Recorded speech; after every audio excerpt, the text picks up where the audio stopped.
Novels forever में खुशामदीद। Novel तारे अनकबूत, जिसकी राइटर है उज़्मा मुजाहिद, उसकी ये चौथी एपिसोड है। ये नावल थोड़ा सा स्टार्टिंग से बोरिंग है, बट अब जाकर थोड़ा सा अच्छा लगने लग गया है, लेकिन इतना बुरा भी नहीं है, बट हम इसको एक्स्ट्रा लेवल अच्छा भी नहीं कह सकते। लेकिन खैर, आइए शुरू करते हैं इसके चौथी एपिसोड को कि आगे क्या होता है।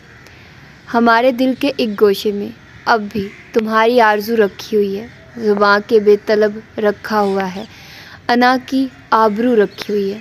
कोई उनके हुजरे में आया था, वो एकदम सीधी हो बैठी। कौन है? इस उम्र में भी उनके खौफ का ये आलम था जो आने वाले को मुंजमद कर गया था। ज़र अंधेरे से रोशनी के हाले ने एक मुजस्सम को सामने ला खड़ा किया था। कितनी सातें गुजरी, माह साल की गर्दिश 20 साल पीछे गई थी। जहाँ वो फिजान की ज़र थी, फ़कत ज़रमीना शाह थी। फैज़ आंखें देखने से चंदियाई थी।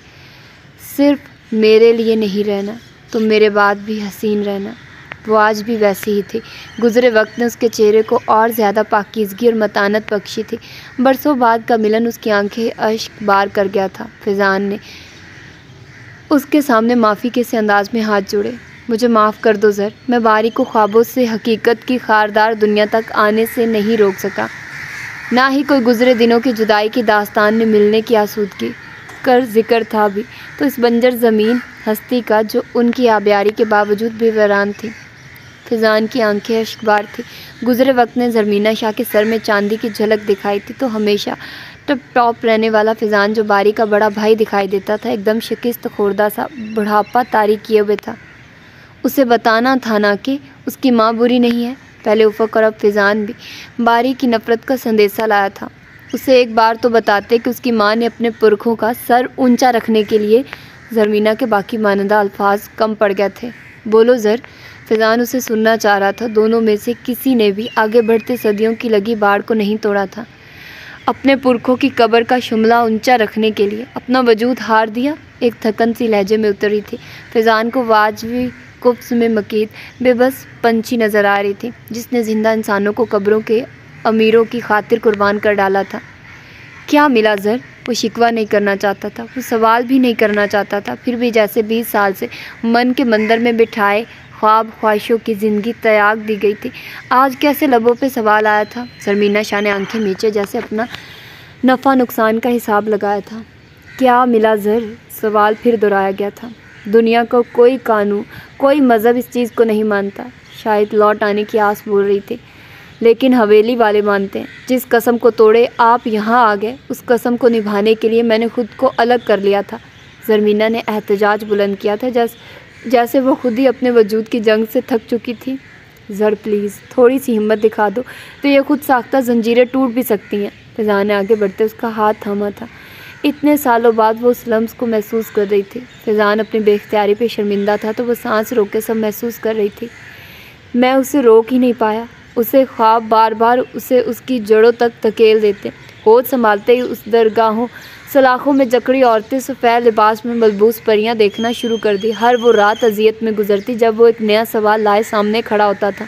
मैं उसे इससे ज़्यादा देर यहाँ तक आने से नहीं रोक पाऊँगा ज़र। फिजान बारी से मुतल्लिक हर बात खोल के बयान की थी। ज़रमीना कुदरत के इस खेल पे हैरान सी ठहरी थी। कदमों की चाप हुजरे के करीब आ रही थी।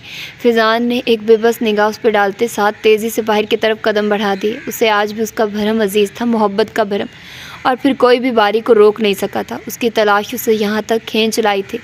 मुर्शिद साईं ने जब साहिल के मुँह से निकले अल्फाज, वो मेरी कातिल हैं, उन तक पहुँचाए, कितनी देर वो मुराकबे की हालत में चली गई थी, और अब न जाने हमेशा की तरह उन्हें कितने फ़ीसद झूठ और कितने फ़ीसद सच्ची खबर सुनाई गई थी।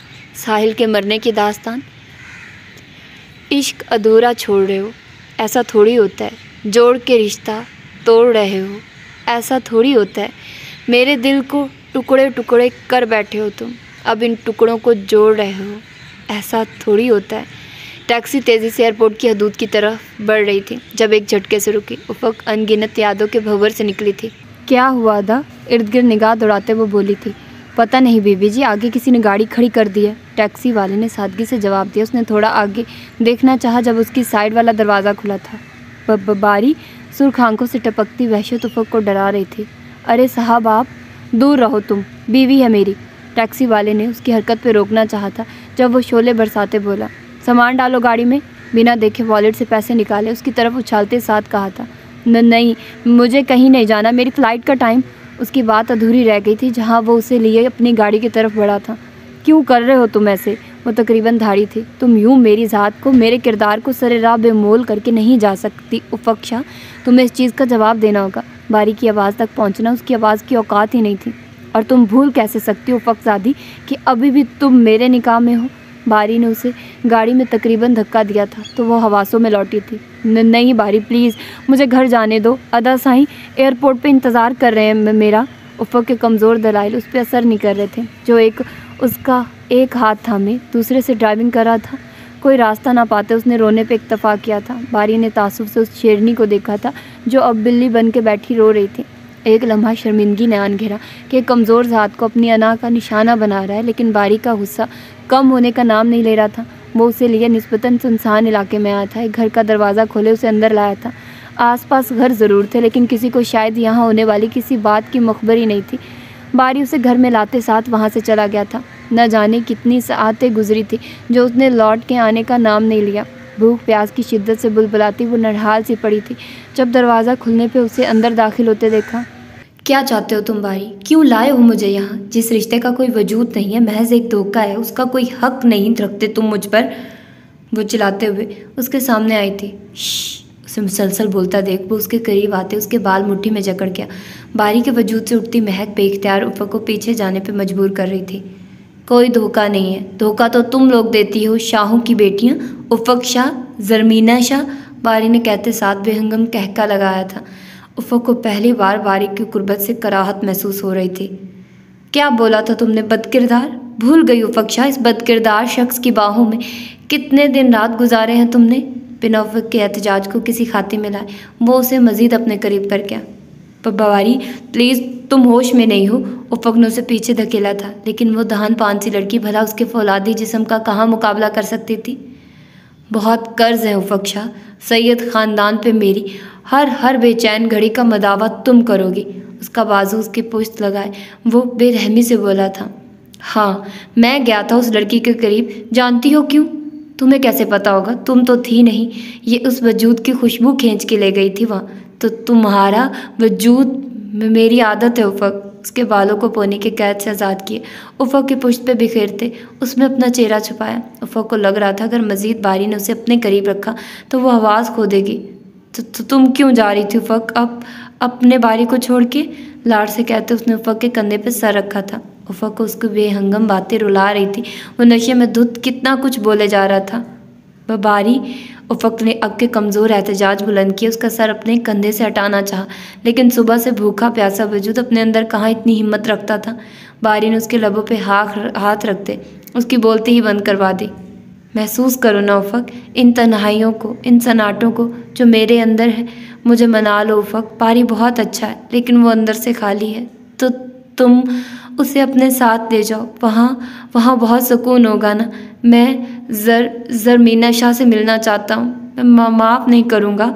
अब्दुल बारी की आवाज़ मधम हो रही थी, शायद वो गनूदगी में जा रहा था। कितनी देर वो बेबस बैठी अपने कंधे पे सर टिकाए अब्दुल बारी को देखा जो शायद सो चुका था। वो आज पहली बार गौर कर रही थी उस पे जो हूबहू ज़रमीना शाह के नकूश चुरा लिया था। उसके असल का सोचते वो पीछे होने लगी थी जब अब्दुल बारी ने उसके कंधे पे सर टिकाए आंखें खोली। लाल अंगारा नींद के खुमार से भरी आंखें उसे लर्जा गई। मुझे तुम्हारी ज़रूरत है उफ़क़, किसी मासूम बच्चे की तरह कहते उसने उफ़क़ के दोनों हाथ पकड़े।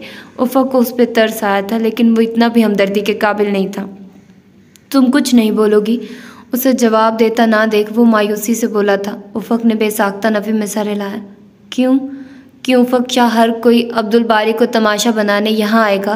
नहीं, तुम्हें सबको इस नफ़रत का जवाब देना होगा। वो फिर से जुनूनी होते उसे जकड़ चुका था। चुप मत रहो उफ़क़ प्लीज़। शायद वो सब्र की हदूद से बाहर था।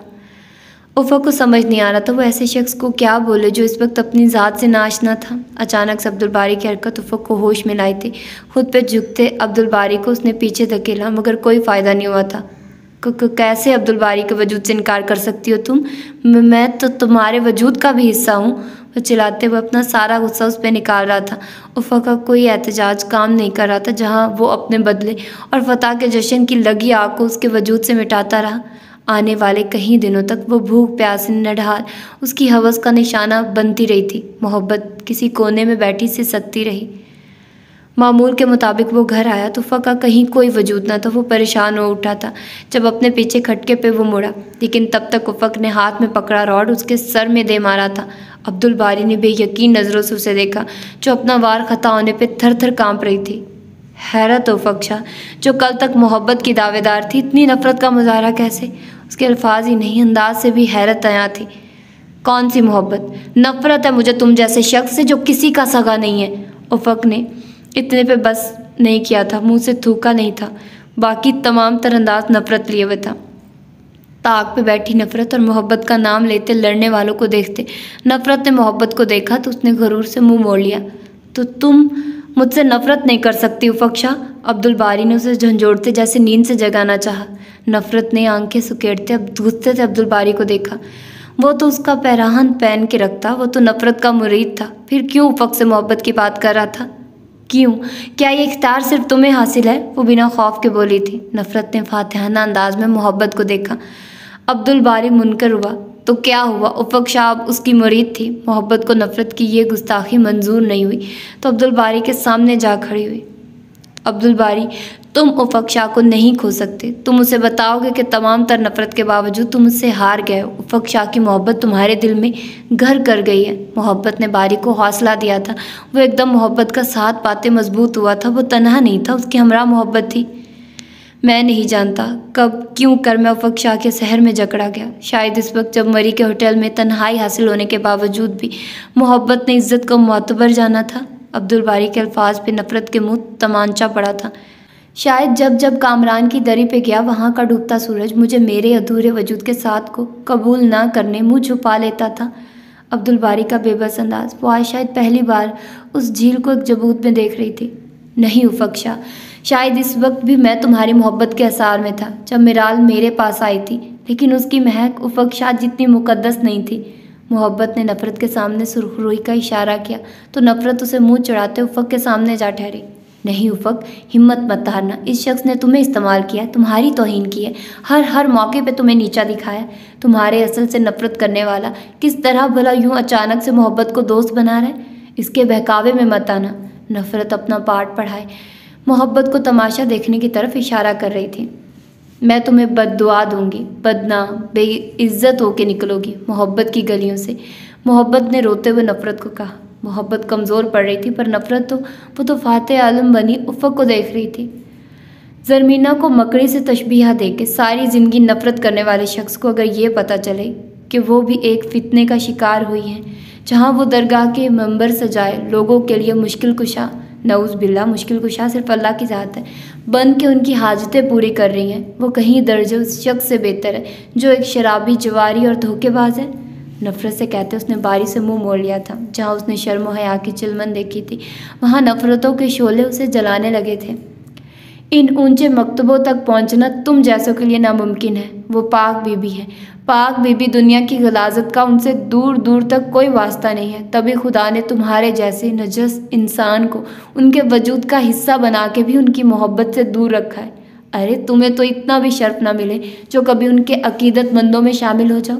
उसे गिरेबान से पकड़े वो उन हकीकतों से आश्कार करवा रही थी जो उसने बार बार ख्वाब में देखी। कभी भी तो पाक बीबी तक नहीं पहुंचा था।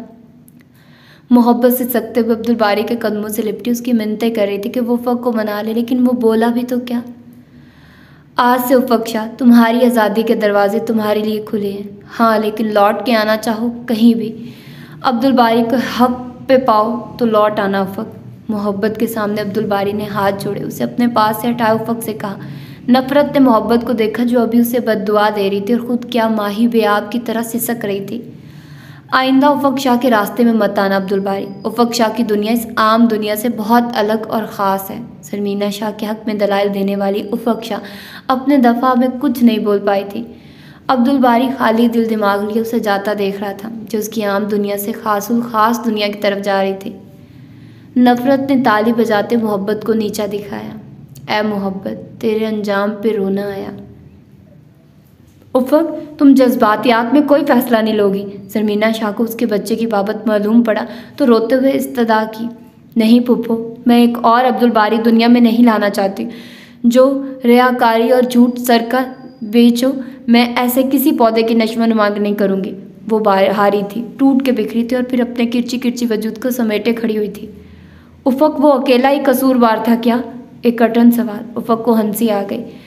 अब्दुल बारी की माँ बन रही है, मत भूलिए, आप एक बकरी से ज़्यादा कुछ नहीं उसके लिए। उसे क्या चाहिए था उसे खुद भी नहीं पता है। उसे फैज़ान अंकल की ज़िंदगी आबाद करनी थी या उफ़क़ शाह के ज़रिए ज़रमीना शाह को गज़गंद पहुंचानी थी। उसे लग रहा था यहाँ, उसने अपने दिल पे ठोंक बजाते कहा, यहाँ तकलीफ़ होगी तो तकलीफ़ यहाँ भी होगी।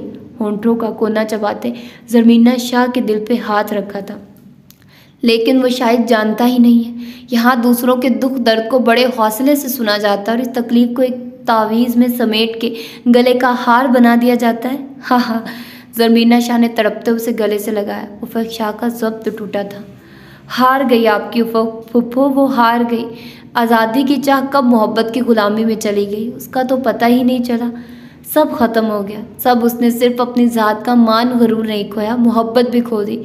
वो झूठे जज्बों की बुनियाद पर रखी जाने वाली मोहब्बत हार गई फुफ्फो। उफ़क़ हार गई, हरा दिया उसकी नफ़रत ने उफ़क़ को, उसकी मोहब्बत को। वो उसके सीने से लगी मातम करते ज़रमीना शाह को भी रुलाए जा रही थी। मोहब्बत यहाँ के मकीनों की चाह नहीं होनी चाहिए उफ़क़, ज़रमीना शाह ने तल्ख़ी से मुस्कुराते कहा। दरगाहों को पूजने वाले, मरे हुए लोगों की ताज़ीम करने वाले जिंदा इंसानों को क्यों भूल जाते हैं? जिंदा इंसानों के जज्बात को मनो मिट्टी तले सोए लोगों की खातिर रौंदना कौन सा मज़हब सिखा रहा है आखिर? पर्दा नशीनों के लिए ये हुजरे, ज़मीन के अंदर मकीनों के लिए दरगाहें। अशरफुल मखलूक़ात के ओहदे पे फायज़ होने वाले इंसान की पस्त ज़हनियत की तख्लीक नहीं है तो और क्या है? कोई तो आए, कोई तो इन ग़ुलाम गर्दिशों में से सख्ती ज़िंदगियों का ज़ादे राह बने, कोई तो ग़ुलामी की ज़ंजीरों को तोड़ने वाला मसीहा बने। वो रोते हुए उनसे गिला कर रही थी जिन्होंने अपनी ज़िंदगी की बहारें इन भूल भुलैयों की नज़र कर दी थी। भला वो भी कभी उसे मुतमईन कर पाई थी। अब के कोई नजात दहंदा नहीं आने वाला है। अल्लाह के बंदे जब अल्लाह को ही भूल गए तो वो उसके बंदों के लिए क्यों सोचेगा? हमारी तकदीर का फ़ैसला अर्श ने फ़र्श वालों को दे दिया है मेरी बच्ची। ज़रमीना ज़िंदगी गुजारे बैठी थी। उफ़क़ ने तो सिर्फ मंबर पर मौजूद ज़रमीना शाह को देखा था, जबकि वो तो अपनी 3 फुफियों को इन ज़ंदानों में से सकते देख चुकी थी। लेकिन इस तारे अनकबूत में एक रोशनी की किरण है, उम्मीद की मिशल जल रही है। अल्लाह अपने बंदों से बहुत प्यार करता है, वो हमें मायूस नहीं लुटाएगा। क्या ये लोग मरना भूल गए? आखिर कब तक दरबारों की आड़ में ये अपने किबले सीधे करेंगे? यही वो लोग हैं जिन्होंने आखिरत के बदले दुनिया की ज़िंदगी खरीद ली। तो उनसे ना तो अजाब हल्का किया जाएगा और ना ही उनकी मदद की जाएगी। मकड़ी अपने नर मकड़ी को मार के और उसके बच्चे उसे मार कर क्या करते हैं? एक फितना ही तो बर्पा करते हैं। दर हकीकत फितने, साजिशें और आजमाइशें भी मकड़ी की जाल की तरह पेचीदा हैं, जो कभी कभी घरों में भी पनपते हैं। ज़रमीना ने उसे माथे पर बोसा दिया था। उफ़क़ की आंखों के सामने अब्दुल बारी से आखिरी मुलाकात का मंजर आया था, जहाँ वो उसे ज़मीर के कटहरे में खड़े किए बार बार उसकी तज़लील कर रही थी और अपनी खासुल खास दुनिया के मिंबर पे बैठते साथ उसने ज़रमीना के लाख समझाने पे भी नफ़रत की इस दास्तान को ख़त्म कर दिया। एक और अब्दुल बारी को इस दुनिया में लाने से मना कर दिया, ये जानते भी कि ज़िंदा वजूद को दुनिया में लाने से पहले अवॉर्ड करना गुनाह कबीरा था। वो फिर भी गुनाह के मुर्तकिब ठहरी। कोने में दबकी बैठी मोहब्बत ने आह भरते सिसकी ली। ऐसे तो वो अब्दुल बारी और उफ़क़ को माफ़ कर देती, लेकिन उफ़क़ शाह के कड़े फैसलों ने अब्दुल बारी को भी चुकाते उस दर ला छोड़ा था। जब कहा था मोहब्बत गुनाह तो नहीं, फिर गुनाह के बराबर सज़ा क्यों मिली? देखिए सर, आपका केस बहुत कमज़ोर। ऐसे केस में मुद्दई और गवाह दोनों का मुत्फिक होना ज़रूरी है, और जिस तरह की सिचुएशन आप बता रहे हैं मुझे खातिर ख्वाह फ़ायदा होता नज़र नहीं आ रहा। ये वडेरे जगीरदार, इनकी अपनी अलग सल्तनत है। मेरा नहीं ख्याल कोई भी इस चीज़ में आपकी मदद करेगा। वकील ने केस सुनते इनकार कर दिया था।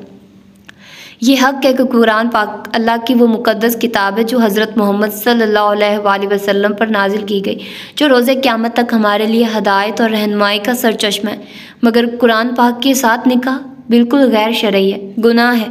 कानून में पाकिस्तान पैनल कोड के ज़ेर दफ़ा C-498 के तहत कोई भी ऐसा शख्स जो अपनी शादी करवाने के लिए मजबूर करे या मुअज्जिब बने, उसे कम से कम 3 साल कैद और ज़्यादा से ज़्यादा 7 साल कैद और जुर्माना की सज़ा सुनाई जाएगी। मुतवाज़िन लहजे में कहता वो शख्स उस वकील को हैरान कर गया। देखिए सर, अगर आपको कानून की इतनी ही देख रेख है तो आप खुद ही ये मुकदमा लड़ लें, वकील ने उकताए हुए अंदाज में कहा था। बिल्कुल, लेकिन अहले इल्म होने से बढ़ के पाकिस्तानी कानून के मुताबिक आपके पास लॉ की डिग्री होनी ज़रूरी है। वकील की जिरा पे उसने मौक़िफ़ दिया तो कुछ देर उसने सोचने के बाद कहा, देखिए मैं आपको बार बार कह रहा हूँ, आमतौर पर ये जुर्म वही लोग करते हैं जो ज़मीन और जायदाद की तकसीम नहीं करना चाहते और बतरीका इस्लाम बहनों के विरासती हक़ को तस्लीम नहीं करते और उन्हें जायदाद से दूर रखने के लिए ऐसे हरबे इस्तेमाल करते हैं ताकि वो तमाम उम्र उनकी दहलीज पर बैठी बैठी बूढ़ी हो जाए और वो अयाशी करें। ये लोग बहुत मजबूत होते हैं और ये तो सूबा तब्दील है, वहाँ के एक्ट कुरान से निकाह पाकिस्तान के आइन और कानून की रोज़ से बिल्कुल गैर कानूनी है। इस्लाम मुकम्मल ज़ाब्ता हयात है। हमारे प्यारे नबी हज़रत मोहम्मद सल्लल्लाहु अलैहि वसल्लम ने अपनी लाडली बेटी हज़रत फ़ातिमा का बाज़ाब्ता तौर पर निकाह हज़रत अली से किया था, जो कि इस बात की दलील है कि इस्लाम किसी भी ऐसे रवाज का कायल नहीं है। ये सरासर गैर शरई है, जबकि कोई औरत भी अपने पहले शौहर से तलाक लिए बगैर दूसरी शादी नहीं कर सकती। कानून में ऐसी शादी की कोई हैसियत नहीं है। ऐसी औरत यकीनी तौर पर सज़ा की हकदार है। वकील के बात काटते वो आराम से बोला था। मसला यही था कि वह शहर के जाने माने वकील थे और वो उन्हें ही हायर करना चाहता था। सॉरी, अगर आप इतना ही इंसिस्ट कर रहे हैं तो मैं आपको ये बता दूं, कोई बड़े से बड़ा वकील ही क्यों ना आ जाए, वो ये केस हार जाएगा, क्योंकि सामने एक बहुत बड़े सियासी लीडर सैयद सकलैन शाह और उनके बच्चों की बात है। मैं क्या, कोई भी आपकी खातिर ये रिस्क मोल नहीं ले सकता है। आपकी तमाम बातें ठीक हैं, लेकिन हमें अपनी रोज़ी रोटी के साथ बच्चे भी अजीज़ हैं। वकील ने खड़े होते हुए उसे बाहर की तरफ इशारा किया। बिल्कुल, आपकी रोज़ी रोटी तो खुदा के हाथ में है, लेकिन आपके बच्चे और बीवी मेरे हाथ में। आगे आप खुद सोच रहे। उसने मोबाइल से एक वीडियो निकाले उसके सामने की, जहाँ उसकी बीवी अपने दोनों बच्चों को पार्क में लिए बहला रही थी। वकील साहब की आंखें बाहर को उबली थी।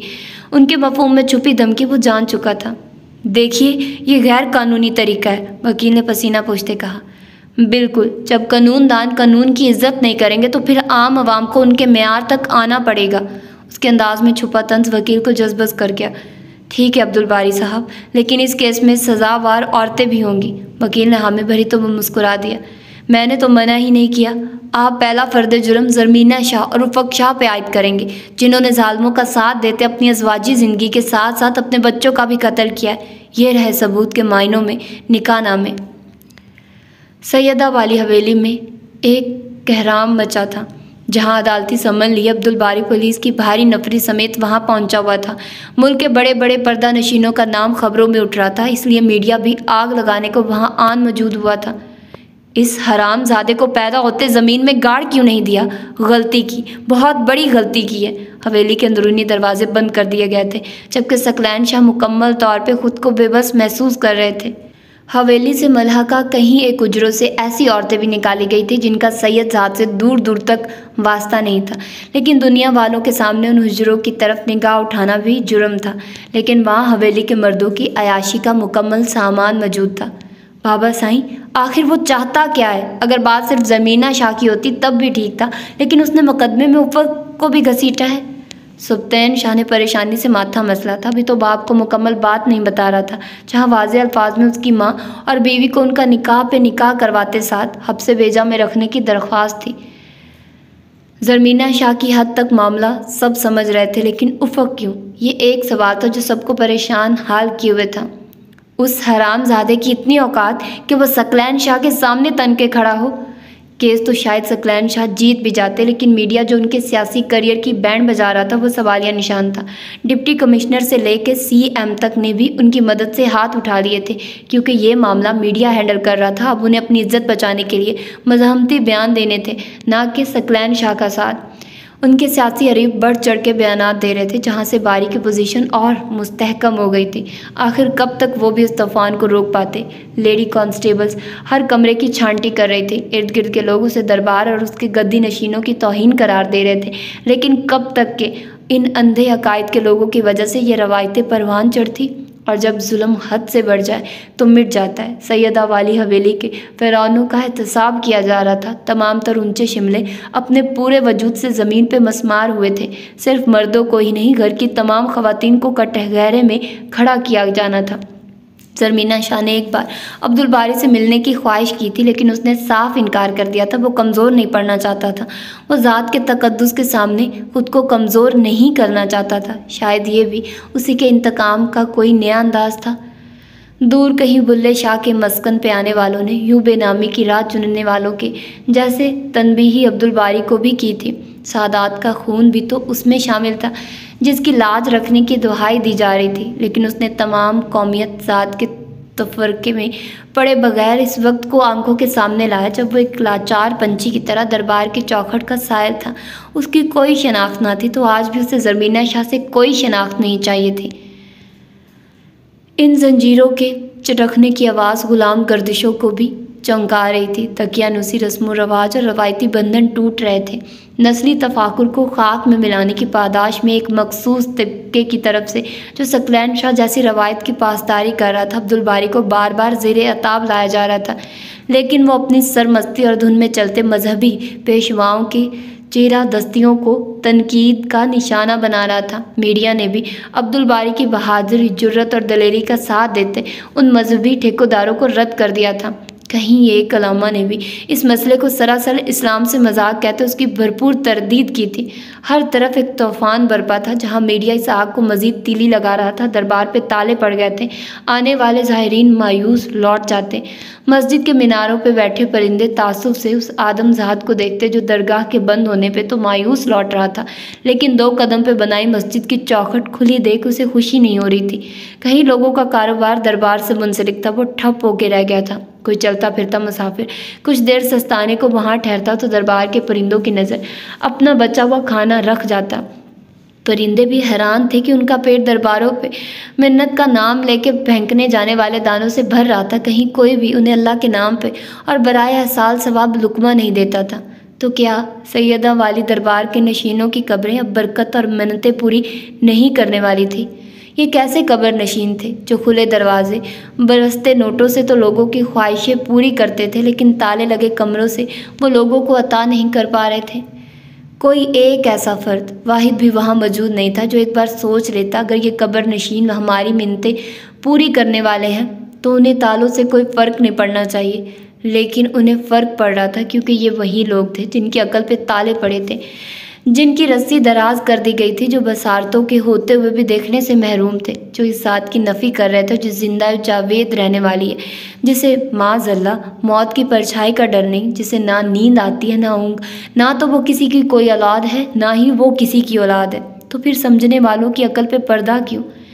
वो एक जो पाक है, 70 माओं से ज़्यादा प्यार करने वाली है, शहरक से करीब तर, तो क्या वो अपने बंदे की सदा नहीं सुनेगी?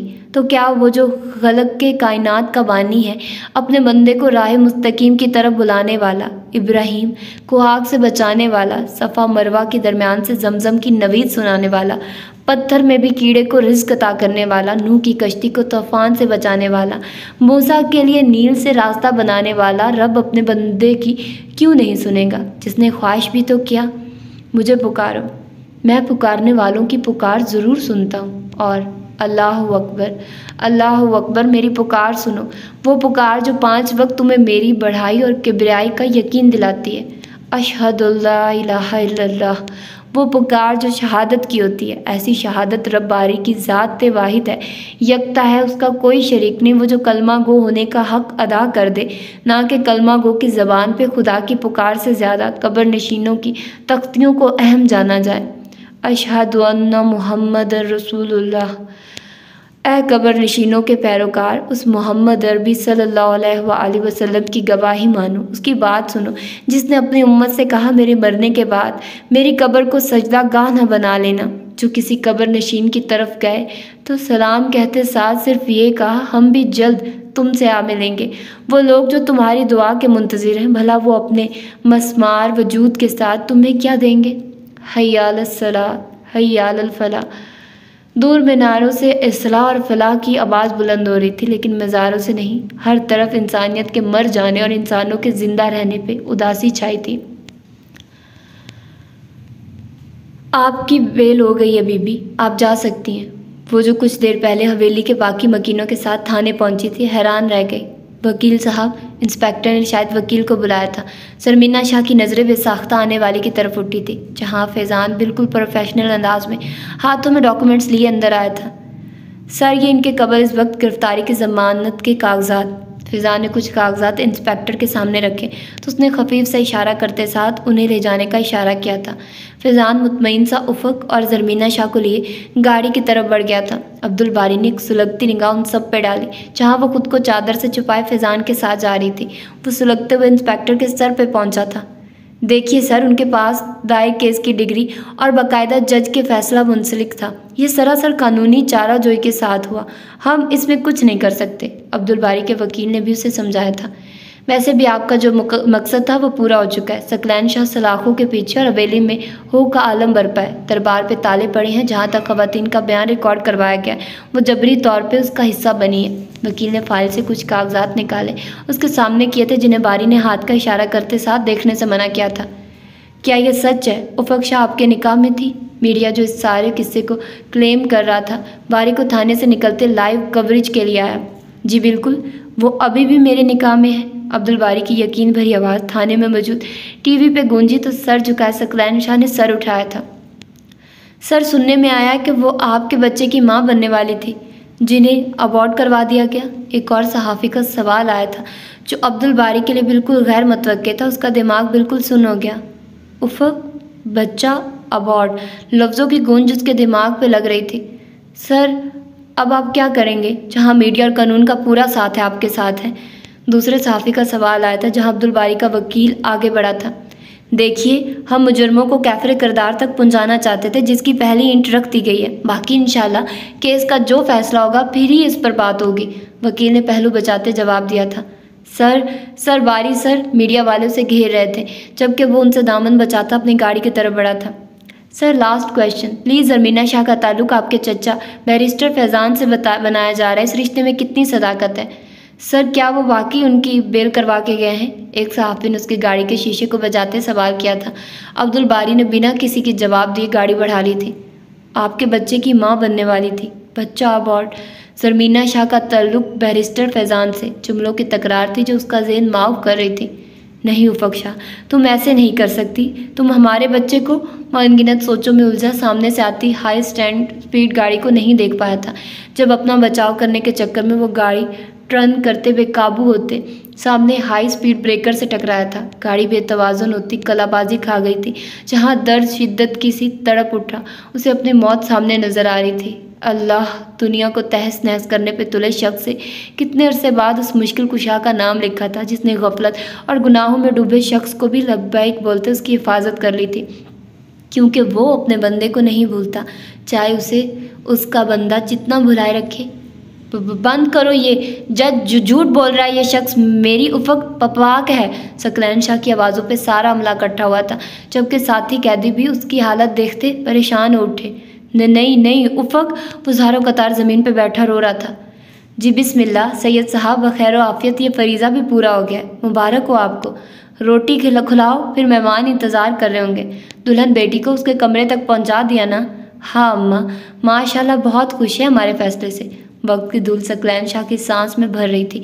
सैयद बख्त भरी और माँ की आवाज़ें उसे अभी कल की बात लग रही थी, जब उन्होंने उफ़क़ का निकाह कुरान से करवाया था और कुछ दिन बाद उन्होंने उसकी बीमारी की खबर सुनी थी। लेकिन अब के हकीकत के नाग फन फैलाए उन्हें डसने को तैयार बैठे थे। सकलैन शाह का तनफ़ुस तेज़ हो रहा था। जहाँ वो दिल पे हाथ रखे मध्यम हुई इमारत की तरह गिरे थे। अल्लाह, एक दर्द में डूबी पुकार थी। ऊंचे संघासन पे बैठे शख्स ने दुनिया का पहरान ओढ़े कहीं बार अल्लाह का नाम लिया था, लेकिन अब देर हो गई थी।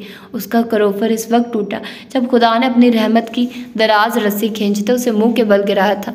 थाने में एक हड़बोड़िंग मची थी, जहाँ मध्यम हुई इमारत को उठाने के लिए इंतजामात किए जा रहे थे। जना हॉस्पिटल कराची में इस वक्त 2 इमरजेंसी केस लाए गए थे, जहां 50 साला सकलैन शाह और 21 साला अब्दुल बारी को एक साथ आईसीयू में ले जाया जा रहा था। इस वक्त तक कोई उनके बुरसान में से न था। हॉस्पिटल आते साथ बीपी ऑपरेशन थिएटर की सुर्ख बत्ती जला दी गई थी। दूर मज़ार पर बैठा फ़कीर अपनी दफली बजाते बाबा बुल्ले शाह की काफ़ी गुनगुना रहा था।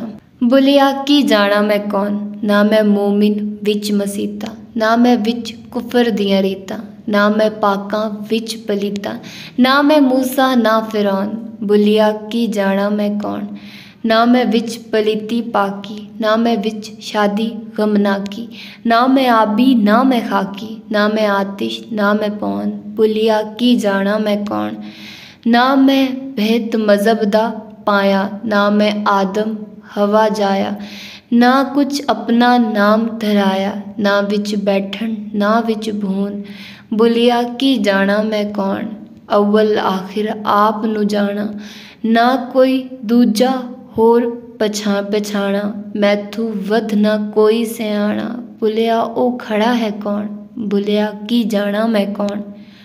हसरत कुछ और, वक्त इल्तिजा कुछ और, कौन जी पाता है अपने मुताबिक ज़िंदगी यहाँ। अब्दुल बारी किसी की पुरसुकून आवाज़ उसे गहरी खाइयों से खींच लाई थी। बामुश्किल आंखें खोली थी जहाँ वो सफ़ेद दाढ़ी वाले पुरशफीक बुजुर्ग मुस्कुराते हुए उसे देख रहे थे। आप, उसने एक लफ्ज़ बोला था जब सर से उठती टेसों ने उसे बेहाल कर दिया था और उसके लब फिर से सिल गए। नई ज़िंदगी मुबारक हो बेटा। वो मुर्शद साईं थे जो मस्जिद की चौखट से उसे मस्जिद ले जाने पर मुज़र नज़र आते थे। क्या वो मुझे माफ़ कर देगा? एक मायूस निगाह छत पे टिकाए वो बोला था। वो माफ़ करने वाली ज़ात है, एक बार उसके पास जाके तो देखो। इंतहाई पुरशफ़क़त अंदाज में उसके सर में अपनी नरम उंगलियां फेरते कहा था। आप मेरी सिफारिश कर देना। उसका ड्रिप वाला हाथ उनके ज़ईफ़ हाथ पे पड़ा था। वो किसी की सिफारिश नहीं मानता। वो कहता है मैं रहमान हूँ, मेरी रहमतों से मायूस ना होना। वो कहता है मैं रहीम हूँ, अपने बंदे की हर ख़ता माफ़ करने वाला हूँ। वो मालिक के दो जहां है, तुम्हारे स्याह सफ़ेद का मालिक वो बारी है, तुम्हारे नाम जैसा बहुत प्यारा। वो तो बरी ज़मां है अपने फ़ैसलों में, तुम्हारी सोचे तक उसकी कुन की मुंतज़िर है और माफ़ी भी। वो तो अपने कुन फ़ायकुन से फ़रमाए की तख्लीक से बहुत मोहब्बत करता है मेरे बच्चे।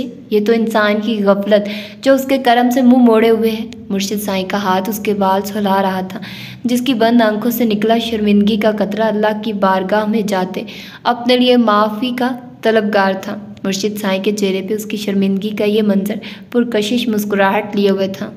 एहतसाब, खुद से मिलने का अमल इतना मुश्किल नहीं है अब्दुल बारी। खुद को ढूंढ लो, सुकून खुद ब खुद मिल जाएगा, आगे की मंजिल आसान होगी। खुदा के बंदों का मामला खुदा पे छोड़ दो मेरे बच्चे, दरगुजर करना सीखो।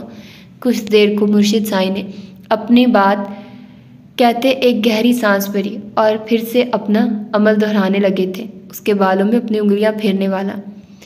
एक बार का जिक्र है जब शेख अब्दुल कादिर जिलानी रहमतुल्लाह अलैह ने मरीद सालेह को खरका वलायत अनायत फरमाते हुए नसीहत फरमाई। फर्जन, दो बातें हमेशा याद रखना। अव्वल ये कि कभी खुदा होने का दावा न करना, दोइम ये कि कभी नबी होने का दावा न करना। मुरीद ने इस्तफ़ा किया, या शेख, एक बंदा गुनहगार खुदा कैसे बन सकता है? फिर नबी पाक सल्लल्लाहु अलैहि वसल्लम का उम्मती होकर उनको नबी आखिरुज़्ज़मा तस्लीम करके नबूवत का दावेदार कैसे हो सकता है? फरमाया, कभी खुदाई का दावा ना करने का मतलब यह है कि ऐसा कभी गुमान ना करना, ना ही ज़बान से निकालना कि मैं ऐसा कर दूंगा, मैं चाहूँ तो ऐसा हो जाएगा, मैं ऐसा कहूँगा तो ऐसा हो जाएगा। कि कुन फायकुन इसी वादा शरीक की शान है कि जिस बात का इरादा करता है तो फरमाता है कुन, हो जा, फायकुन, बस वो हो जाती है। नबूवत के दावे से मुराद ये कि कभी किसी बात पे डट न जाना कि मैं ही सच्चा हूँ या मेरी कही हुई बात हरफ़े आखिर है। सिर्फ वही हकीकत है जो मैंने कही, सोची या समझी है। कि यह शान सिर्फ नबी पाक सल्लल्लाहु अलैहि वसल्लम की है। जो नबी सल्लल्लाहु अलैहि वसल्लम की ज़बान से निकले वही हक़ है, बेशक वही सच है, क्योंकि वो अपनी जानिब से कुछ नहीं कह रहा होता, उसे मन जानिब अल्लाह वही अलहाम या कशफ हो रहा होता है। नबी की ज़बान पे सिवाय हकीकत और सच्चाई को कुछ और नहीं आता। मुर्शिद साईं की बातें उसके मन मंदिर में ठंडी फवार जैसी साबित हो रही थी। उनके हाथों की जुम्बिश से वो ज़िंदगी के दर्दों से सुकून हासिल करने लगा था। मुर्शिद साईं ने एक नज़र पुरसुकून होते अब्दुल बारी पर डाली और उठ खड़े हुए थे। अब उनके कदम सकलैन शाह की तरफ बढ़ रहे थे, जिससे मिलने के लिए वो आए थे, और एक बेड पे अब्दुल बारी का शाइबा हुआ था और उससे मिलने जा पहुँचे थे। अगरचे वो दरबार वाली हालत से बिल्कुल मुख्तलिफ अंदाज में उनके सामने था, लेकिन वो फिर भी उसे पहचान गए थे। सकलैन शाह पर निगाह पड़ी तो सूरत अनकबूत के इब्तदाई आयात उनके जहन में गर्दिश करने लगी थी। क्या लोग ये ख्याल करते हैं कि वो इस बात पर छूट जाएंगे कि उन्होंने कहा कि हमने ईमान लाया है और उनको आजमाया नहीं जाएगा? बिलाशुबा सकलैन शाह एक अजीम आजमाई से गुजर रहे थे, जहाँ उनकी एक साइड मुकम्मल तौर पे मफलूज हो चुकी थी, साथ ज़बान भी साथ नहीं दे पा रही थी। दुआ सकलैन शाह उन्हें देखते ही गोया हुए थे। अभी भी वक्त है सकलैन शाह, रब बड़ा करीम है, उसके बख्शिश के खाने में कोई कमी नहीं है, रजू कर लो अपने रब की तरफ। सकलैन शाह को याद आ रहा था मुर्शिद साईं को वो जब भी दुआ का कहते थे तो वो हमेशा उन्हें रब से रजू का कहते, लेकिन अब के शायद बहुत देर हो गई थी। सकलैन शाह की तबीयत बिगड़ने लगी। नज़ा का ये आलम था कि ज़बान पे कलमा आने से इनकारी था। दोनों बेटे पिरोल पे रिहाई पाते बाप के हमरा थे, लेकिन बेबस कुछ भी तो नहीं कर सकते थे। जिंदगी की डोर कटने वाली थी। मौत ने ना ही गद्दी नशीन होने का लिहाज किया था, ना ही कहीं 100 मुरब्बा एकड़ और गांव पे फैली ज़मीन का लिहाज किया था। उसे फ़र्क ही नहीं पड़ रहा था जिसके पाँव में बैठी हो वो असम्बली के आला ओहदे पे है, क्योंकि उसके लिए दुनियावी आसाइशों मोहब्बत मायने नहीं रखती थी। मुर्शिद साईं को बुलवाया गया था, कानों में सूरह तौबा का विर्द करवाया गया, यासीन पढ़वाई गई। न जाने कब से जिसकी लबों पे कुरान के अल्फाज भूले थे, उसकी आखिरी सांसों के अमीन वही लफ्ज़ आ बने थे। मौत की सख्ती कम पड़ी और दुनिया पे कुफर ढाने वाला शख्स अपने खाल के हकीकी से जा मिला। मीडिया एक बार फिर इस चीज़ को उठा रहा था, लेकिन जाने वाला अपने पीछे कहीं सोचों के दर वाक कर गया था। सैयदा वाली हवेली के सारे बंद कवाड़ खोल दिए गए थे। सिसकती जिंदगी ने जिंदगी भरी सांस दी। दुनियावी रसूमात निभाई जा रही थी। हैरत दर हैरत थी। सुबतईन शाह और मुस्तकीम शाह की आंखें तो नम थी, लेकिन उफ़क़ शाह और ज़रमीना शाह के हमरा आते फिजान को देख उनकी आंखों में खून नहीं भरा। शायद रवायत की जंजीरें दम तोड़ने लगी थी। 3 महीने बाद दरवाजे पे होती बैल पे वो सब कुछ छोड़ छाड़ तेज़ी से बाहर की तरफ भागी थी। जानती थी ज़रमीना शाह थकी हारी आएंगी। उसने बिना पूछे ही दरवाज़ा खोला। हैरत का शदीद झटका लगा था उस शख्स को उस चौखट पे मौजूदगी का, तो वो ख्वाब में भी नहीं सोच सकती थी। आपके यहाँ आने वाले मेहमानों को अंदर नहीं बुलाया जाता क्या? मुतबस्सम अंदाज में कहते उसने दरवाजे पे एहस्तादा उफ़क़ को देखा था। अब्दुल बारी की बात उसे पताल से खींच लाई थी। एक चटती निगाह उस पर डालते वो बिना कुछ कहे अंदर की तरफ बढ़ गई थी। अब्दुल बारी ने खुले दरवाजे को देखा और फिर उफ़क़ शाह को, जो शायद किचन की तरफ बढ़ गई थी। कुछ भी तो नहीं बदला था। उसी घर में उफ़क़ और अब्दुल बारी ने अपने अपने मफादात की खातिर हर हद फैलांगी थी, और आज किस्मत अपने अनोखे रंगों के साथ उन्हें यहाँ ले आई थी। आपके यहाँ मेहमानों से हाल अहवाल पूछने का भी रवाज नहीं है? मसनूई हैरत से कहते वो किचन में आया था। उफ़क़ ने कुछ भी नहीं कहा था और खामोशी से कटिंग करने लगी थी, लेकिन हवासों पे वो बुरी तरह से सवार हो चुका था, इसलिए हाथ बार बार फिसल जाता। नतीजतन हाथ पे कट लगा था और उसकी चीख बुलंद हुई। बारी, जो उसके सभी चेहरे को बड़ी फुर्सत से तक रहा था, जिसका अहाता नमाज के अंदाज में दुपट्टे ने किया हुआ था, वो उसकी चीख पे सीधा होते उसके रूबरू पहुंचा था। हाथ से खून भल भल करते बह रहा था। ऐसी भी क्या मदोशी जो लेके इतना बड़ा कट लगा लिया? वो दबे दबे अंदाज में उसे डपटते बोला। उफ़क़ यकटिक अब्दुल बारी को देखे जा रही थी। वो हर बात से ऐसे अनजान भर रहा था जैसे दरमियान में 3-4 महीनों का कोई अरसा गुजरा ना हो और उनके दरमियान इंतहाई दोस्ताना ताल्लुकात हों। गुस्से की शदीद लहर उठी थी और वो हाथ छुड़ाते हुए अपने कमरे की तरफ भागते अंदाज से लॉक कर गई थी अंदर। अब्दुल बारी नेदामत भरे अंदाज में उसका गुरेज महसूस कर रहा था। इससे पहले कि वो उसकी तरफ बढ़ता, डोर बेल हुई थी। उसने दरवाज़ा खोला तो आने वालों को उसे देखते शदीद झटका लगा था। जैसे उसे देखते उफ़क़ फरीज हुई थी। अब्दुल बारी, फैज़ान के लबों से सरगोशी उभरी थी, जबकि उसे देखते बुत बनी ज़रमीना के वजूद में हल्की सी जुम्बिश हुई थी। वो उन्हें मुकम्मल इग्नोर करते फैज़ान के गले लगा था। I miss you such Faizi यार, घर आपके बगैर सोना सोना लग रहा है। मम्मा ने कहा आपको लेके आऊँ, सो लेने आ गया, हल्के फुल्के अंदाज में कहते वो उनसे बगल गिर था। ज़रमीना ने हसरत भरी निगाहों से अपने जवान बेटे को देखा, जिसे एक बार हॉस्पिटल मिलने गई थी तो उसने रुख मोड़ लिया था और आज भी उनके वजूद की नफ़ी कर गया। उफ़क़, ज़रमीना अपना मट्टी होता वजूद उठाए अंदर आते से उफ़क़ को बुलाया। जवाब नदारद था। अचानक से ही फैज़ान और ज़रमीना की निगाह उसकी तरफ उठी तो वो बुरी तरह बौखलाया। आई स्वेयर फैज़ी, मजाल है जो आपकी बीवी की भतीजी ने मेरे से बात की हो। वो गद्दी नशीन मुझे देखते कमरा नशीन हो गई। अब्दुल बारी की ज़बान में खुजली हुई थी। वो सब तो उसके अंदाज़ों पे हैरान थे। यहाँ मौजूद हर शख्स ने बारी की नफ़रत सही थी और अब यूँ अचानक काया पलट कहीं सवाल उठाने लगी थी जिसके जवाब सिर्फ अब्दुल बारी के पास थे। ज़रमीना उफ़क़ के कमरे की तरफ बढ़ गई, जिसने उनकी आवाज़ सुनते दरवाज़ा खोल दिया था। गुलाबी आंखें रोने की चुगली खा रही थी। वो क्यों आ गया पुप्पो? अब के फिर से कोई नई बसात चाल बिछाने? उफ़क़ उनके गले लगते बिखरी थी। वो उसे क्या कहती जिन्हें खुद ही नहीं अंदाज़ा हो रहा था कि ये अब्दुल बारी का असल रूप है या वो वाला जो नफ़रत की चिंगारियों में भड़का था। शायद उसने अपना दिल बड़ा कर लिया हो। ज़रमीना के लहजे में आंसू हसरत बोल रही थी। कभी भी नहीं पुप्पो, वो भड़कती हुई आग है जिसने सब राख कर दिया। अपनी नफ़रत में आप उसके लौट आने की उम्मीद रख रही हैं? उफ़क़ ने सिसकते हुए कहा था, क्योंकि सबसे ज़्यादा उसकी बर्बरियत का निशाना वही बनी थी। तो क्या तुम वाकई यहीं रहोगे? फ़िज़ान को एक बेचैनी ने लपेट में लिया। अब्दुल बारी ने उन सबके बेख्तियार अंदाज अच्छे से मुलाहिज़ा किए थे, लेकिन उसे अब सब सही करना था। फ़िज़ान की बात ने उसने असबात में सर हिलाते किचन का रुख किया, जहाँ उफ़क़ की छोड़ी सब्जियां कट करने लगा था। फ़िज़ान उसके पीछे आ गया। अब्दुल बारी, सब की कोई ज़रूरत नहीं है। सब अंधेरे छट चुके हैं, सारे मंजर शफाफ हैं, सब अपने अपने मदार में अपने सही मरकज़ पे आ गए। तो फिर अब यूँ बस कर दो। फ़िज़ान की मबहम बातें उसके चेहरे पे तबस्सुम बिखेर गई।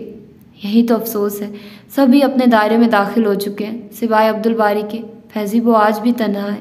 अज़ियत उसके चेहरे से नुमाया थी, जबकि वह फुर्ती से काम कर रहा था जैसे यही उसका पसंदीदा मशगला था। क्या ख्याल है आज ख़वातीन को खाना बना के खिलाया जाए? सलीके से सजे किचन का कबाड़ा करते बोला था अब्दुल बारी।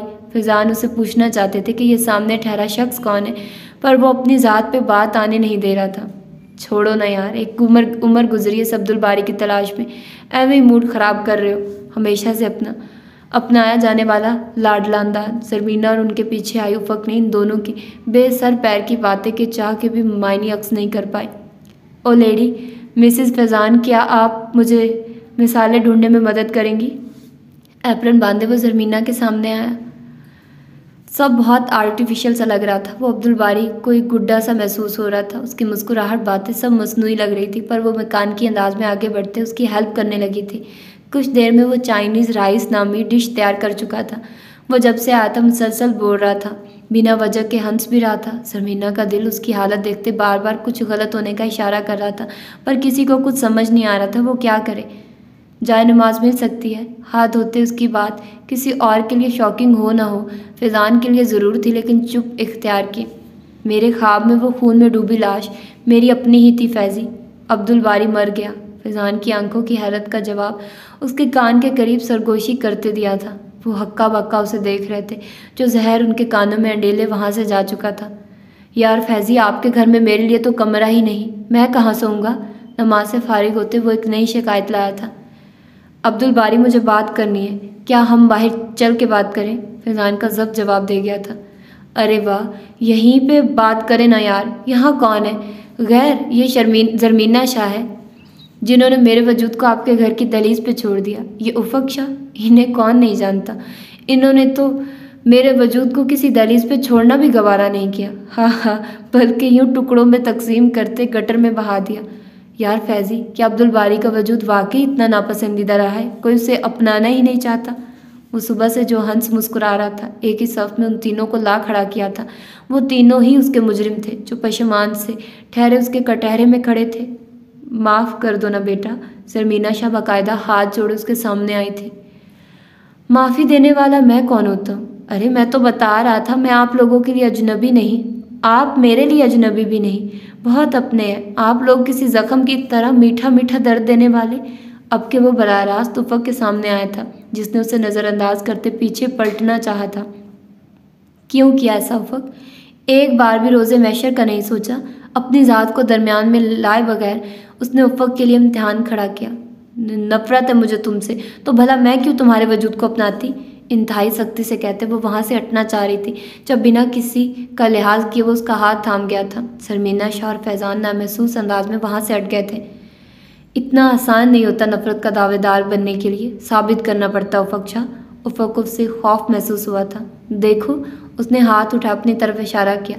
मुझसे बढ़ के यहाँ कोई किसी से ज़्यादा नफ़रत का दावेदार नहीं है, और मैं ही आज कह रहा हूँ, मुझे मोहब्बत की बद्दुआ ले डूबी, मुझे मोहब्बत का इंतकाम ले डूबा। अब तुम सोच रहे होगी कौन सी मोहब्बत? उसके गिर्द घूमते हुए बोले जा रहा था, ये मोहब्बत। उसने किसी शहदाई की तरह ताली बजाई तो उफ़क़ शाह सहमी थी। ये मोहब्बत जो उफ़क़ शाह से है। एकदम तमाम फासले मिटाए वो उसके करीब आया था। उफ़क़ की सांस रुकी थी। उसने नज़रें उठाए बारी को देखा, जहाँ उसकी आंखों में हलकोरे लेता अनजाना एहसास उसे मस्मराइज करने लगा था। लौट आओ उफ़क़, हर खता दरगुजर कर दूंगा। उसके कदमों में बैठा था। भला जख्म देने वाला भी रफूगर होता है? उसने सर उठाए पुरशिकवा निगाह ज़रमीना पे डाली। जिसे आप चाहिए होते हैं, जिसके लिए आप अहम होते हैं, वो खुद आपकी ज़ात को रफू कर लेता है। और वो शख्स जो ज़ख्म दे के मसहाई करे वो बेहतरीन रफूगर साबित हो सकता है मेरी जान, क्योंकि उसे अपने दिए दर्दों का हिसाब किताब मालूम होता है। मोहब्बत का पैबंद लगाकर वसल की शाम की तरह ओढ़ लेता है। अब के लौट आने वाले की आंखों में नदामत का अंसर भी शामिल है। किसी गमगीर सोच के तहत ज़रमीना ने उसे कहा था। जानती थी कि उफ़क़ अब्दुल बारी के मामले में गैर यकीनी कैफियत का शिकार है। शायद मोहब्बत के मकीन ऐसे ही सहम जाया करते हैं। फुप्पो, जब से अब्दुल बारी यहाँ आया है आप मीना फुप्पो नहीं रही, सिर्फ उसकी माँ बन के सोचती हैं। आपको अभी भी लगता है अब्दुल बारी के इतना सब कुछ करने के बाद उसे माफ़ करने की गुंजाइश बनती है? उफ़क़ का लहजा हर तासुर से आ रही था। वो उन मसलहतों को समझ नहीं पा रही थी जिनको अपनाना ज़रूरी हो चुका था। यकतरफा सज़ा का हकदार अब्दुल बारी को ठहराया जाना भी ठीक ना था। कहीं ना कहीं उसी की वैरान ज़िंदगी की वजह हम भी हैं। उफ़क़ क्या ही अच्छा हो अगर हम उसको नई ज़िंदगी जीने में मदद दें। और ऐसे कब तक चलेगा बेटा? अगर रिश्तों को एक वक्त पे उनकी कदर से आशना करवा दिया जाए, उनकी पहचान दे दी जाए तो अच्छा होता है। अंधा एतमाद तो शीशे की तरह होता है, एक ठोकर लगी नहीं और कहीं टुकड़ों में बटा नहीं। जब अब्दुल बारी पे अंधा एतमाद की एक दुनिया फतह करने का गुमान कर बैठी थी तो एक और बार भी उसे आजमाने में हर्ज नहीं है। मैंने उसकी आंखों में ज़िंदगी की उम्मीद देखी उफ़क़।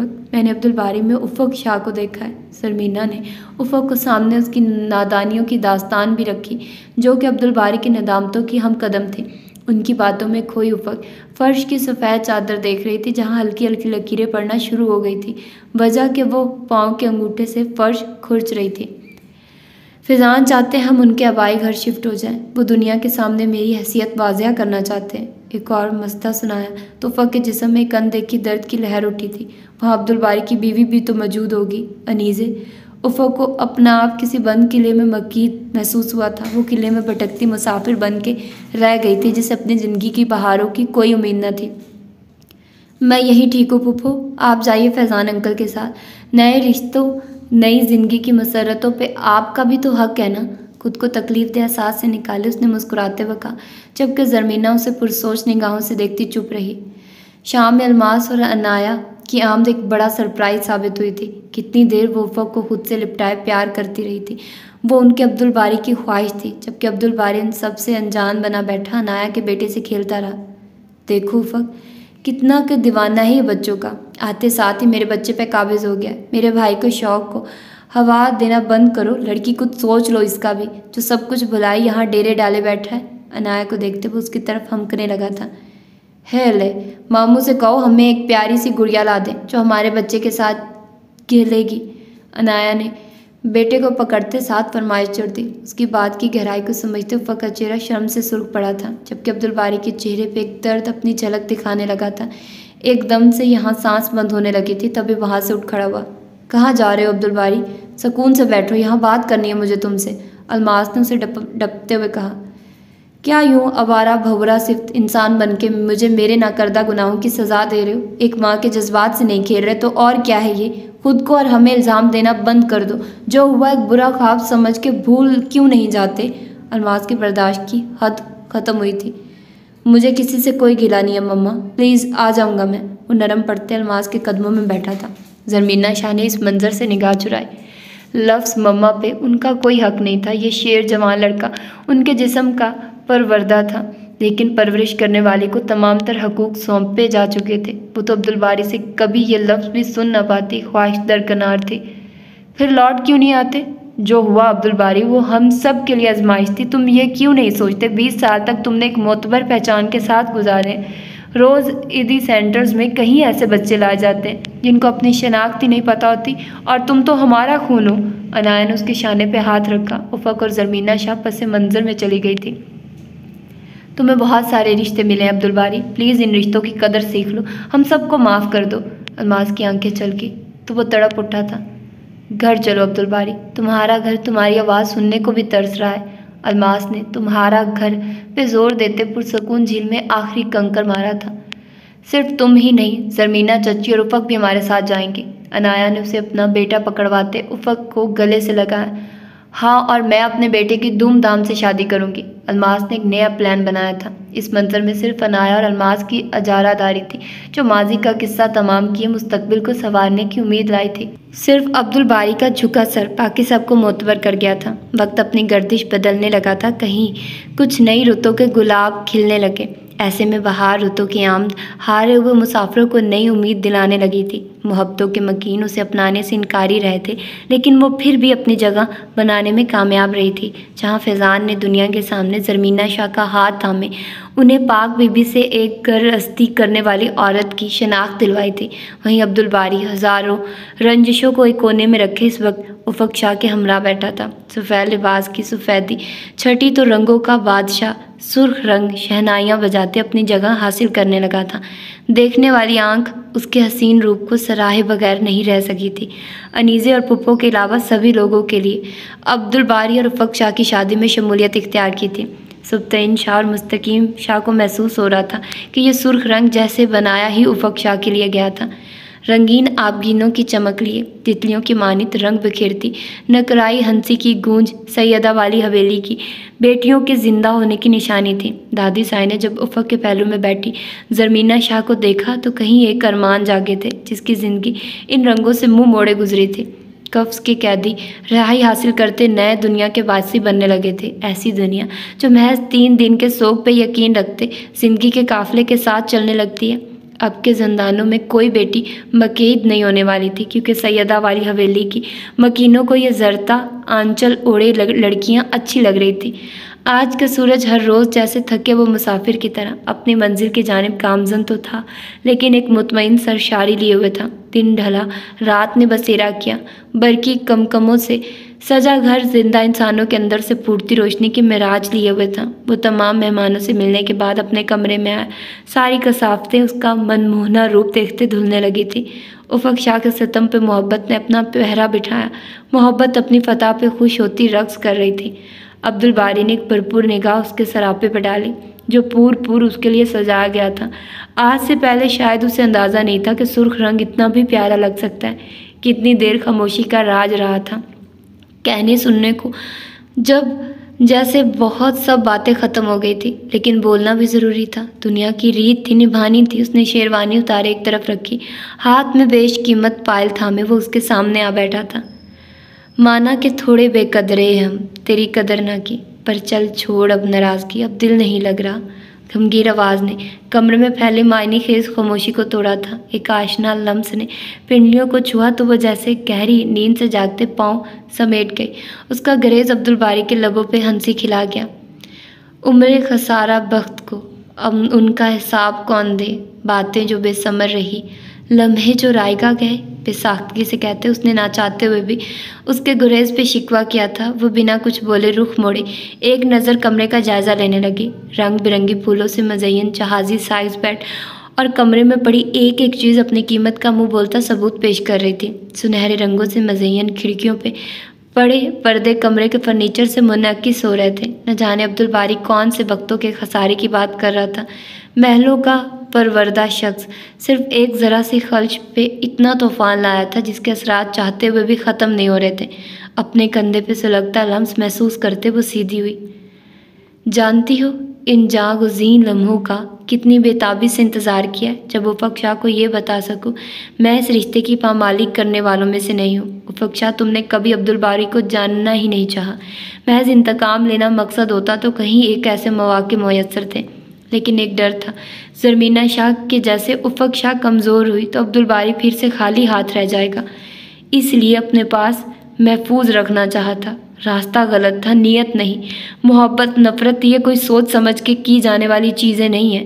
मैं नफ़रत करना चाहता था, बेइंतहा करना चाहता था। इतनी शायद दुनिया में किसी ने किसी से भी इतनी ना की हो, लेकिन मोहब्बत ज़ोर आवर साबित हुई। पूरे वजूद से खुद को मनवाए नफ़रत को अपने पर समेटने पे मजबूर कर गई। कितनी बार उफ़क़ शाह, कितनी बार हारा हूँ मैं तुम्हारे सामने। वो आखिरी दिन, आखिरी मुलाकात, जब अब्दुल बारी की ज़ात बिल्कुल तहस नहस हो गई, जब उसकी बेपाया मोहब्बत का जवाब किसी थप्पड़ की मानिंद दिए तुम अंधेरों की तरफ चली गई, जिन अंधेरों ने कहीं माँ मुझे बेकल रखा। हकीकतों से ना आशना शख्स जब हकीकत की दुनिया में लौट के आया तब तक बहुत देर हो चुकी थी। उफ़क़, नफ़रत की इंतहा थी कि तुमने मुझे तही दस्त कर दिया। मेरा बच्चा उफ़क़। वो सांस लेने के लिए रुका था। उफ़क़ की सांस रुकी थी, आंखों से एक मोती टूट के बिखरा था। मैं नफ़रत करना चाहता था उफ़क़, फिर से नफ़रत करना चाहता था, लेकिन मैं यहाँ भी हारा गया उफ़क़, मैं यहाँ भी हार गया। तारे अनकबूत में जकड़े इस शख्स को इस क़ुफ़्स से मोहब्बत हो गई है, ये टूटने बिखरने के अमल से मोहब्बत हो चली है, क्योंकि जोड़ने वाला कोई रहा ही नहीं। आखिर की आवाज़ सरगोशियों में ढली थी। उफ़क़ ने अश्क भरी निगाह उस पर डाली, जो अब भी किसी जोगी की मानिंद सब हारे बैठा था। बैठ के पुश्त से टेक लगाए उसने उफ़क़ का हाथ अपने हाथों में लिए। आज रात का पहला तकाजा पूरा किया था। वो उसे झटक तो नहीं सकी थी, लेकिन बड़ी फुर्सत से अपना हाथ उसके हाथों से निकालते खुद को झूठी अना की फसीलें उसे आज़ाद नहीं कर पा रही थी। एक थकी निगाह उस पर डालते अब्दुल बारी ने आंखें मूंद ली। इतने माँ का हिजर भी वसाले शब को रौनक नहीं बख्श पाया। मैं आखिरी सांस तक तुम्हारे लौट आने का इंतज़ार करूँगा उफ़क़। नींद में भी उसकी बुड़बुड़ाहट वाज़िया थी। उफ़क़ का दिल धड़का, फर्श पे पड़ी खरोंचें अपने दिल पे सख्त महसूस हुई। अपना आप कम मायगा लगने लगा था। वो शख्स मोहब्बत की कौन से मिराज पे जा बैठा था, जहाँ तक रसाई उफ़क़ को नामुमकिन लग रही थी। दिल में कदगन था तो दिमाग अब्दुल बारी के सामने हारने का कह रहा था। दिल दिमाग में छिड़ी जंग से आज़ादी हासिल किए वो उस जादुई शहर से निकलते हकीकत की दुनिया में आई। अब के वो लाख अब्दुल बारी के वजूद से इनकारी होती, लेकिन उसने उफ़क़ शाह को दुनिया के सामने अपना नाम देते, गुलामी की जंजीरों से रिहाई देते मोतबर किया था। और उसने क्या किया? उस शख्स का भरम रखना दूर, पर्दा भी ना रख पाई। उफ़क़ की आंखों के सामने छम से वो तस्वीर आ ठहरी तो तबीयत पर मुज़हमिल सी होने लगी थी। पर अब्दुल बारी की लाख दलीलों पर भी वो यकीन नहीं कर पाई थी कि वो भटका हुआ शख्स बहका नहीं था। मोहब्बत की फसीलों ने उसे किसी एक का ही रखा था, लेकिन उफ़क़ शाह को उस शख्स तक पहुँचने के लिए मोहब्बत की उन बुलंदियों तक पहुँचना ज़रूरी था। तेरा इश्क था जो गुबार बनकर कदम कदम मेरे साथ था, तेरी ख्वाहिशों का दिया बुझा, तू नगर नगर है धुआं धुआं। उसकी नींद चूड़ियों की छनकार से खुली थी। भारी होते सर से वो उठ बैठा था। कसरती मिकदार में ड्रग्स लेने की आदत की वजह से उसके लिए ड्रग्स से जान छुड़ाना मुश्किल हो गया था। तब डॉक्टर्स की मदद से वो लाइट ट्रैंकुलाइज़र इस्तेमाल कर रहा था ताकि पुरसुकून रह सके। रात की तकरीब में किसी नाखुशगवार वाक़ये से बचने के लिए उसने वक्त पे दवाई ली थी, जो उसके कमरे में आते ही सो जाने का शाखसाना थी। एक शर्मिंदा सी निगाह उफ़क़ पे डाली। न जाने वो उसके बारे में क्या कुछ सोच रही होगी। कहीं बदगुमान लड़की मज़ीद तो गलत फहमियों का शिकार नहीं हो गई। अनगिनत खदशे सर उठाने लगे थे। दराज से कुछ निकालती उफ़क़ की निगाह जागते हुए अब्दुल बारी पर पड़ी तो वो उसे ही देख रहा था। नज़रों का तसादुम हुआ। वो निगाहें चुराए वहाँ से हट गई। दरवाज़ा बजाया जा रहा था, साथ में अनाया की आवाज़ भी थी। उसने थोड़ा झिझकते डोर ओपन किया। हद है भाई, माना कि बड़े अरसे बाद का मिलन है, पर ऐसे भी क्या मदहोशी के खाने पीने का होश न रहे। उसने आते साथ ही उन दोनों की क्लास दी। एक मायनी खेज निगाह उफ़क़ के नोखेज भीगे चेहरे पे डाली, जहाँ नई नवेली दुल्हन का अक्स नुमाया था। उसकी नज़रों का मफहूम समझते वो गड़बड़ाई थी, पर वो उसे कुछ कह नहीं सकती थी। क्या यार, सुबह सुबह किसी जलाद की तरह नाजिल हुई हो? अपने शौहर और बच्चे को देखो। माँ बदौलत के लिए एक अदद मलका तशरीफ़ ला चुकी हैं। आप परेशान न हो तो अच्छा है। अब्दुल बारी ने एक दिलकश निगाह उफ़क़ पे डालते साथ अनाया को जताया था और साथ ही कंफर्टर ओढ़े मज़ीद सुकून का ऐलान किया था। आहा मेरे शहज़ादे, आप और आपकी मलका आलिया को मैं बता दूं कि आज आपके लिए खसूसी तकरीब वलीमा का एहतमाम किया गया है। बीवी के आते आंखें माथे पे रखने वाले बेमुरव्वत इंसान, आइंदा खाने की फरमाइशें भी बीवी से पूरी करवाना। अनाया ने उफ़क़ को आंखों से खफीफ सा इशारा करते साथ अब्दुल बारी को सुनवाया। वो कंफर्टर फेंक के उठ बैठा। देखा कैसे मेरी बीवी से जेलस हो रही हैं आप? अभी उसका यहाँ पहला दिन और आपने स्टार प्लस शो शुरू कर दिया। हाय मैं बेचारा शौहर। अब्दुल बारी की दुहाई पे अनाया का कहका बेसाख्ता था। उफ़क़ हैरान से उस शख्स को देख रही थी। ये वही शख्स था जो गुज़रे शब अज़ियतों के सैराब में भटक रहा था, और अब के जैसे उसे कोई गम ही ना हो। वो कहानीगर ज़बरदस्त था तो अपना किरदार निभाना भी खूब जानता था। वो अलमास को पूरे घर में ढूंढते अपने कमरे में आया था, जिनका सुबह से कोई अता पता नहीं था। अपने ध्यान में आता वो सामने मौजूद उफ़क़ को देखते चौंका था। सिल्वर और वाइट कम्बिनेशन की मैक्सी के साथ जरकून के जड़ाव वाली ज्वेलरी पहने उसे आसमान से उतरी अप्सरा से कम नहीं लगी थी। या अब्दुल बारी को ही वो हर रंग में अजब पुरस्रार सहन में जकड़ती मालूम होती थी। वो कदम बढ़ाए उसके सामने आ रुका था, जो परेशान सी बैठी थी। पार्लर वाली उसका दुपट्टा सेट करने में मसरूफ़ थी, क्योंकि वलीमे की तकरीब का अरेंज घर में किया गया था, इसलिए पार्लर वाली को भी घर बुलाया गया था। क्या हुआ अब्दुल बारी? अलमास ने उसे देखते पूछा। हाँ, कुछ नहीं, वो फैज़ी और बाबा बुला रहे थे आपको। गहरी नींद से जागते जवाब देते एक चोर निगाह उस पर डाली, जो अब्दुल बारी के आने से कॉन्शियस ही हो रही थी। लम्हे शरारतों पे मुज़र थे, तो वो एक दूसरे से गुरेजा। मैंने भी अपना काम कर लिया मैडम, आप मुझे भी ड्रॉप करवा दें। पार्लर वाली ने उसको फाइनल टच देते अलमास को मुखातिब किया। माशाल्लाह, मेरी बेटी बिल्कुल चांद का टुकड़ा लग रही है। अलमास ने प्यार भरी नज़रों से उफ़क़ को देखा। वो एक फॉर्मल मुस्कुराहट से नवाजती नज़रें झुका गई। अब्दुल बारी, तुम उफ़क़ के साथ रहो, कुछ देर में अनाया इसे आके ले जाएगी, तब तक मैं दूसरे अमूर निपटा लेती हूँ। आप आ जाइए, मैं ड्राइवर से कहूँ कि आपको भी ड्रॉप करवा देती हूँ। अलमास अब्दुल बारी के कंधे पे थपकी देते पार्लर वाली से भी मुखातिब हुई और उसे अपने हमरा लिए चल दी। कमरे में मायनी खेज खामोशी का राज था। अब्दुल बारी ने इस्तेहकाक भरी निगाहों से देखते उफ़क़ की तरफ कदम उठाए, वो जो पहले अब्र गुरेजा बनी थी। अब्दुल बारी के अपनी तरफ बढ़ते कदमों से सरासमा होती उंगलियां चटकाने लगी। वो मबहम सा मुस्कुराते उसके हाथों को अपनी गिरफ्त में ले गया था।